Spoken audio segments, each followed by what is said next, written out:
that. I truly think there's not just genre, pop, country. I feel like everything is kind of, blending into each other. And I think that's what's super dope. I was never really a fan when people like, what's your genre or like, your sound. And it's like, I don't know what I'm feeling. Like, I just feel like, music is based off feeling and emotions. And like, I think it's really cool that we can like, do crossovers and people can collaborate and grow. And, I feel like we're this new generation of being able to do that.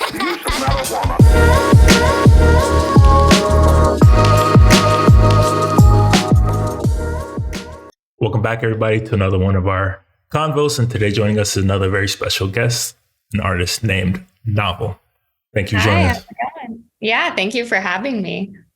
Yeah, obviously you are a singer. You're based in LA as of right now. You're originally from Canada. And we're going to talk about kind of your journey to this point, music you have put out, music that you got on the way, and, just a little bit, everything in between.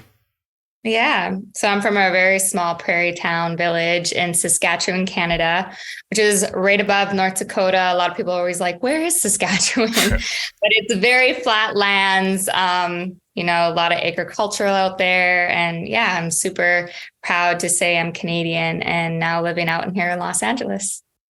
All right. So speaking about that, kind of like your background, like you said, you grew up in Saskatchewan, Canada. When you first saw it, I was like, I don't know where that is. I know it's in Canada somewhere, but like you said, it's north of North Dakota and whatnot. But so what was it like growing up in that area? Yeah, so I'm from a village of 495 people. I had like 10 to 14 kids in my class. I had one teacher taught all subjects.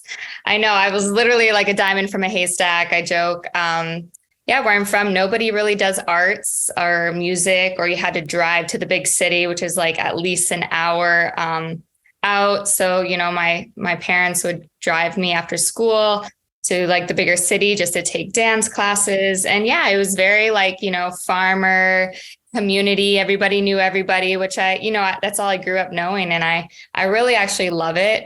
Going back home, I'm obviously very grounded and stuff, but it was quite the journey, eventually, coming out to Los Angeles and following my dreams. And yeah, I loved it. So growing up such a small kind of town, like, did you kind of feel that yourself when you were growing up, or you just kind of like, this is just normal. It is what it is. I always grew up, I felt a little bit different. I got bullied a little bit, because I was more artsy as a kid. I was super entertaining. I always want to entertain people. And I guess that's where my love for music and grew up. And I'd get lost, in my bedroom listening, to Britney Spears, Cher, the Spice Girls, Aqua. And I just had such a big vision of what I wanted for my life. So, I always gravitated toward music, and, I started writing and, recording when I was like little, just writing in journals and stuff like that. And eventually I started, flying out to Toronto when I was in high school and finding a vocal coach out there. And, that really opened up my mind, obviously to music, producers, songwriters. And when I decided to graduate high school, I was like, I'm going to go to LA. And I pretty much packed up my bags, and I've been out here in LA ever since. Okay, that's cool. And did you grow up in one of those places where it's like elementary, middle school, high school, like all in one? Yeah, we had like just one school. Literally, you could walk from one side of school to the other, and you'd be from like elementary to middle school to high school. That's wild. I can't even imagine that. I think like you said 490 was how many people were like in your and literally there's like little towns, like 30, 40 minutes from each other. Yeah, that's wild. 490. I don't even think that's like half my graduating class. That's crazy. It's not even considered a town. So, like you said, you're like this artistic, creative person from such a small little area. Like, what does somebody do that's like has all these outside interests creatively do to like keep yourself busy, keep yourself entertained? Like, I guess I had a big imagination. I'd entertain myself a lot. I'd be outside, doing things, creating visuals. But yeah, when I was 3, my parents obviously put me in dance. So I've been in dance since I was 3, ballet, tap, jazz, lyrical, hip hop. So my mom would, drive me after school and I would be able to like do dance right away after school. And then from there, I became the anthem singer for my brother's hockey teams. And then at age 10, I auditioned for this massive Canadian televised thing called Tale a Miracle, where they raise money for, cancer patients and stuff like that. And they bring in huge artists from all over and they audition one local artist. And I luckily got the part and I was 10 years old. I performed Suds in the Bucket by Sarah Evans. Gloria Loring, Robin Thicke's mom, was the host. And everyone was coming up to my parents and being like, wow, she's got a gift. Like I had such a massive voice for a little 10-year-old. So they're like, if she really loves doing this, you guys should help try to figure out an outlet for her to pursue this dream. So my parents instantly was like, I think my dad was like Googling vocal coaches and, just trying to find ways. And I think that's how I ended up going to Toronto. So yeah, from like middle school to high school, I was flying to Toronto like once a month, just trying to, meet producers, songwriters. So it's always been a dream of mine. And I've been doing it since then. Where did this love for like music come from? Was this something that was kind of passed down to you from your parents, or like where did this originate from? Yeah, actually my parents don't, like, nobody in my family does music. I think my grandpa had like a band, but everything wasn't like super like, oh, my dad's an artist or my mom's a songwriter. I mean, everyone in my family is super creative. But deep down the lines, through the Hebers, actually, I'm related to Celine Dion. So okay. I don't know if somewhere down the line I got like a gene of some sort. But yeah, I mean, no one in my family can hold a tune, but they're super creative in their own ways. But yeah, I think it was just honestly a gift from God, and I wanted to use this gift and, follow my passion. So what were some of the artists, musician songs out there that like when you were younger that like you were really drawn to? Yeah, where I'm from, obviously country music is really big. So I grew up loving Shania Twain, Faith Hill, but I also loved like Britney Spears. Cher was a huge inspiration. I loved her costumes and how theatrical she was.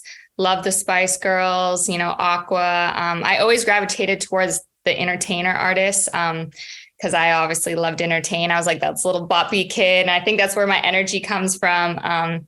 So yeah, those are some of the artists that I just grew up loving and just thinking they had such great visions of their artistry. Do you remember like any moment or like listen to any song or sing a video that was like, that's what I want to do for my life? Yeah, I actually went to a Cher concert and I think I was like 6 years old. And when I saw Cher and she was like performing Believe, and I just remember seeing her on stage and being like, oh my God, I want to be this. Like I just felt it in my body. And yeah, ever since then, I just had this vision and this goal, and I just kept being persistent and I followed my dreams. Okay. So I kind of like looked up Saskatchewan a little bit because I was like, I have no idea about this area of the world at all. So I didn't really find too much, but like, who are some of the like bigger names that have come out of there? We got a lot of hockey players. Okay. Luckily, there's more hockey players, but more probably Calgary, which is a little bit, it's like 7 hours, the next province over. Tate McGray is from Calgary. But yeah, I might be the first from Saskatchewan, and, I might be really excited about that. There was only one name that I did recognize. It was like an actor, Leslie Nielsen. He's an older actor, passed away now, but he played in like Naked Gun and Airplane, like these older 80s, 90s movies. That was the only name I was like, oh, I know that name. Yeah. So you said you moved to LA straight from high school? Mm-hmm. Okay. Yeah. How's your experience been? That's obviously a big change from Saskatchewan to LA, and moving at such a young age. Like, how's that experience, and what have you learned along the way? Yeah, I mean, I loved it. I think the people always ask me that because they're like, it must have been a huge shock. But I think the biggest shock was actually when I went to Toronto, because, obviously I was younger and that was my first time experiencing a massive city. And I actually remember coming upon a parade, and it was an LGBT, pride parade. And where I'm from, I've never seen something like that. And I remember seeing the glitz, the glam, and people just loving everybody. And I just was like, wow, this is amazing. And I just felt like a love for it. And I honestly, it's hard to explain. I always didn't really feel like I belonged in my small town. I think I've just had such a bigger picture of what I wanted in my life. So moving to this bigger city, I've been super excited, and I feel more at my own pace being in a city. Obviously, I love going back home because I know I can be a little more calm. It's like more peaceful out there and stuff like that. But it was a big change, but like I was super excited about it. And I just felt like I could be around more people, meet more people, be around people that, had the same interests as me. So I just felt an instant belonging. So how was like that when you're like telling people I want to move to LA, or your family, like, being from such a small area? It's got to be strange for a lot of people to hear. Is like, oh, you're going to like this massive city to do music. Like, how was that kind of when you told people that this is what you want to do? How's that support? Yeah, I got bullied a lot. So they're like, oh, she wants to be this singer and, stuff like that. I even had like a couple teachers pull me aside and being like, you're flying to Toronto a lot. You need to like really focus on your career, like, your studies. And I'm like, I'm going to be an artist one day. And like, you should think about your future. And, but it didn't really matter what I thought. I just truly believed in myself. And I think that's all that matters. If you truly believe in yourself and you're persistent, like obviously something is bound to happen. But I didn't let it hold me back, so obviously there's always going to be people that are skeptical of things. But if you believe in yourself and you truly want to be passionate about something, you just got to do it. And that's why I love being a voice from this small town, because I can be like, I came from a village of 495 people and I didn't keep myself in a box. So if I can do it, you can do it. And so I try to be that voice for, people that are like, oh, I can't do it. I don't have this, or I'm from this small town, or all this. I'm like, I did it, and it's capable of doing anything. Okay. So do you have a decent size, following on YouTube and Instagram and TikTok and all that? So like, do you have like people from your hometown kind of reaching out to you and like, hey, I see what you're doing. Like, that's really cool. Yeah, actually, they're probably, one of my top, support systems now. It's quite funny. Like, they play my music out on our local radio stations, really? Through Cool. Canada. I just did a TV interview from back home. They're super proud and supportive. But it's always funny how you almost have to prove yourself as an artist before people are like, oh, okay, she's legit, or like something. But, I get local support. I have my next show is actually in Canada, in Calgary, about 7 hours from my local town. And, they're already supporting it. And, I have a bunch of fans that are always messaging me being like, I support your music, you're amazing. And, I'm getting great feedback.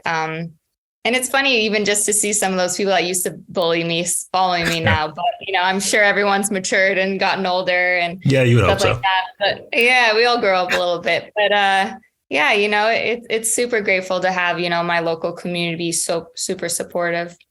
That's cool. So what was kind of like your experience? When was the first time you hit the stage first as a musician, and like, how was that experience? I've been on a stage since I was 3 with dancing, but like my first actual performance that was mine was actually here in LA. And yeah, it was super fun. Actually, will.i.am was there, which was really dope to vision that. As they were like the first kind of guys I got in the studio with, and the producers. So getting their support was super cool. But I've always had since like a love for being on stage. Like, I feel like that's the most me, probably because I've been doing it at such a young age. So as soon as I'm on stage, entertaining, being theatrical, exploring my music, I feel more at home. But yeah, it was super amazing. And I just remember getting such positive feedback and energy. Obviously I've grown, a lot as an artist, finding, being more confident in myself and my artistry. You learn a lot, and yeah. Okay. And speaking about your music, obviously you've put out quite a number of singles over the past years, and especially recently. So how's kind of the Yeah. response been to the songs that you've been putting out? Yeah, so far I've been getting amazing support, especially from the LGBT community.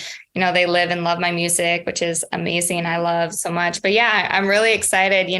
I've truly have found my sound and my energies and my performances. So I've just been dropping singles by singles and just trying to keep the flow going. And I'm really excited for this next single, Big and Rich, to see what everybody thinks about it. Okay. And how would you kind of describe your sound for somebody who maybe doesn't know your songs or know your music? Yeah, I mean, there's one word, probably sassy energy, fun. Okay. But I guess if you're meaning comparison to an artist, I've been told a lot of times kind of like a fresh Gwen Stefani, Nicki Minaj, Kesha style. So yeah. Okay. And I That's could definitely hear like some Kesha influences for sure. Like so there's just some yeah. similarities. So when it comes to like making your music, what is your kind of your creative process and how do you like handle songwriting? It's different each time, sometimes I'll be in the grocery store and something will come to me and I'll just be writing something down. But usually I'll set up sessions and I'll be going in there and I just go off what I'm feeling like. We'll start with, basic production, and then we'll work on that. And then I'll just instantly start writing to it. So every time it's different, but as soon as I get the base layer laid down with the lyrics, I go in with my fun ad libs. And I think that's where the sassy funness comes out, which makes it different. I try to sing with my voice more in different ways, more unique, just to really make that novel statement. But yeah, it's a fun process. I always make sure the studio is fun and energy and everyone's having a great time. I'm definitely a day artist. I'm not a night artist. Okay. I love my sleep. I'm that weird artist. I've been like this since I was a kid. I'm 11 p.m. I'm just tired. So I like to and I have the most energy during the day. So I'm let's start our sessions at 1. Okay. So I'm more of a day artist. You're not like a 4 a.m., 5 a.m. type recorder, you know? No, not unless you want some late night vibes going. But no, if you're wanting the fun sass, I need energy. And so that's always in the morning. Okay. I mean, most people, especially nowadays, aren't familiar with recording during the day. Yeah. So kind of who are some of your biggest influences with the music that you're making right now? Who are some of my major influences? Yeah. There's so many amazing new artists. I obviously love Doja Cat. She's super, super dope artist. She's also an entertainer. I love Charlie XCX. She's starting to really pop off and, she's been around for a minute, but I'd love to tour with her. I think we'd be a great combo. But, there's so many amazing artists. And I feel nowadays there's so many mixed genres as well. So, and I think that's really cool. And that's kind of what I'm doing with Big and Rich, combining pop with a little bit of country swag. So I'm excited to see what everyone thinks about it. Okay. And are some the lessons you've learned since the first music that you were creating and putting out to now, how's that evolution been? Yeah, I mean, there's been things I've done where I'm that worked out or that didn't work out. But, all I've learned is literally is consistency, especially being an independent. Just keep releasing music and don't hold on to music, because music's always changing. You're always changing. You're always growing. So I've learned to not hold on to music, just to drop it and move on to the next one. Because if you hold on to a single thinking this is the hit, and then you drop it and it's not what you think, you're oh, you can really get down. So I think just being consistent with music is what I've learned a lot. Yeah. And just, putting your all into everything and just move on to the next one. And, I think just over time, things really start rolling as independently. And yeah, you just got to keep going. That's what I've learned. You just got to keep going. And obviously social media is such a huge part of being an artist and a musician these days. How do you kind of handle that? Was that a natural thing for you to kind of do, or did you have to learn, or are you still learning how to make it more secondary for you? Yeah, I've always been fun social media person, probably just because I'm super girly too. And I just love posting and stuff like that. But I try to be very consistent, trying to at least post one a day. Yeah, luckily I've figured out my brand, and I just really try to be consistent. I'm kind of newer to the TikTok game, so I'm really trying to like keep up with that, which is Yeah. probably, my weakest part right now. But just trying to keep up, being social media while also trying to be an artist is just like a lot sometimes. And I do everything on my own, but I'm also super grateful for it because it keeps me connected with my fans and people to see like, what I'm up to and stuff like that. So I try to be super consistent with it. And, I love sharing my life and like seeing what other people are up to or like what my fans are up to. And I'm always checking my DMs and trying to like talk to my fans. So I really love social media. I think it's a great, great outlet to have, especially being independent. Okay. And you were speaking about Big and Rich, which is coming out, I think, the 26th, I believe. Yes. Okay, 26th new single on the way. You mentioned how it is like kind of a blend between like pop and country and like all these other genres. How did that come about? Yeah, I was just in the studio. I had, I'm finalizing my EP, which is like a little more dance pop driven. And I was in the session and I was just talking about my upbringing. And I had my co-writer friend in there, Monroe. She's also Canadian. And I just started talking about how, I grew up listening to country music, Shania Twain, all these things. And I was just like, we should do like a kind of a country swag version, and there, my producers picked up this guitar and started just kind of doing this little country, guitar riff. And we came up with this hook, Big and Rich, and kind of making homage to the country band Big and Rich. And, I love Lil Nas X, Old Town Road, and I was like, how could we, make this? And there's not really a female person that has done this. And we just kind of went with it. And then I've actually had that record since last year. And I kind of forgot about it, to be honest. And it wasn't until I was like at home at Christmas time, I was playing my family all my music, and everyone kept being like, can you play Big and Rich again? Can you play Big Rich again? And I was like, I haven't even finished this song. It was like a demo version. So I hit up my producers. I'm like, after the new year, I'm coming in January, we're finishing this track, and boom, finished the track and shot the visuals, and it's my next single. Okay. And I was Yeah. gonna say like obviously like this country crossover between like hip hop and like country is like becoming, I think, more of a common thing among artists, especially like you've always had like country artists kind of crossing over into pop and whatnot, but now you're kind of getting like these R&B rap pop artists kind of crossing back the other way. And obviously there's like artists like Lil Nas X, like you mentioned. 2C just has a new song out, and we just talked to another artist called Rumor who has like obviously a big country crossover as well. Is that kind of where you see like the future of music kind of becoming more and more, is like this more general just blending of genres? Yeah, I truly think that. I truly think there's not just genre, pop, country. I feel like everything is kind of, blending into each other. And I think that's what's super dope. I was never really a fan when people like, what's your genre, or like, your sound. And it's like, I don't know what I'm feeling. Like, I just feel like, music is based off feeling and emotions. And like, I think it's really cool that we can like, do crossovers and people can collaborate and grow. And, I feel like we're this new generation of being able to do that. And, obviously there's people that don't like that, but also I think that's what makes a single cool, because, there's people talking about it, whether it be positive or negative, people are going to like boost it. You have a good record if people are kind of hating it on it as well. So This is true. I mean, this is definitely another strategy. I guess like you already have like, a bunch of singles out. You have some songs and you have some pretty good numbers on it. Like, what would you kind of think would be the next thing to take you to like that next level as an artist and getting that kind of recognition from people? That's a hard question, because I feel like there is no right or wrong way. Some people, it's like, oh, TikTok brought me up, or, oh, this performance did it. I think it's just consistency. I start seeing what a record works and what people start liking. And I feel like you should just keep on with that.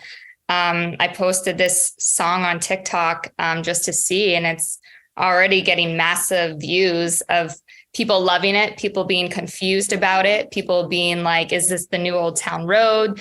And it's getting mad engagement. So I'm seeing this is working. So I'm like, should I do another country slight single, It gets my mind going, but in the end, I'm always going to be true to me, which is Novul, which is like boppy, fun, lyrics. So I think, that there is, I don't know, I'm just going to keep going, I'm going to keep performing. I'm going to keep releasing and, building fans.